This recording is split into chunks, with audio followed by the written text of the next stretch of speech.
And Chandru sir, thank you so much ನನ್ನ ಇಷ್ಟ ತೋರ್ಸೋದಕ್ಕೆ ಕ್ಯಾಮ್ರಾದ ಮುಂದೆ. ಬಿಕಾಸ್ ತುಂಬಾ ಇಂಪಾರ್ಟೆಂಟ್ ಆಗೋದು ನಮ್ಮನ್ನ ಹೇಗೆ ತೋರಿಸ್ತಾರೆ ದೊಡ್ಡ ಸ್ಕ್ರೀನ್ ಮೇಲೆ ಅಂತ. ಪ್ರತಿ ಸಲ ನಂಗೆ ಅವ್ರ ಜೊತೆ ಕೆಲಸ ಮಾಡ್ಬೇಕಿದ್ರೆ ಖುಷಿ ಅಂದ್ರೆ ಮುಕ್ಕಿನ ಮನಸ್ಸು ಬಗ್ಗೆ ಅವ್ರು ಮಾತಾಡ್ತಿರ್ತಿದ್ರು. ಸೊ ನನ್ನ ಫೇವ್ರೆಟ್ ಫಿಲ್ಮ್ ಅದು.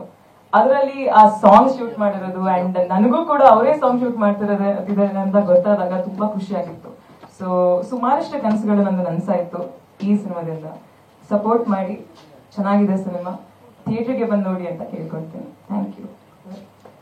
And Chandru sir, thank you so much ನನ್ನ ಇಷ್ಟ ತೋರ್ಸೋದಕ್ಕೆ ಕ್ಯಾಮ್ರಾದ ಮುಂದೆ. ಬಿಕಾಸ್ ತುಂಬಾ ಇಂಪಾರ್ಟೆಂಟ್ ಆಗೋದು ನಮ್ಮನ್ನ ಹೇಗೆ ತೋರಿಸ್ತಾರೆ ದೊಡ್ಡ ಸ್ಕ್ರೀನ್ ಮೇಲೆ ಅಂತ. ಪ್ರತಿ ಸಲ ನಂಗೆ ಅವ್ರ ಜೊತೆ ಕೆಲಸ ಮಾಡ್ಬೇಕಿದ್ರೆ ಖುಷಿ ಅಂದ್ರೆ ಮುಕ್ಕಿನ ಮನಸ್ಸು ಬಗ್ಗೆ ಅವ್ರು ಮಾತಾಡ್ತಿರ್ತಿದ್ರು. ಸೊ ನನ್ನ ಫೇವ್ರೆಟ್ ಫಿಲ್ಮ್ ಅದು.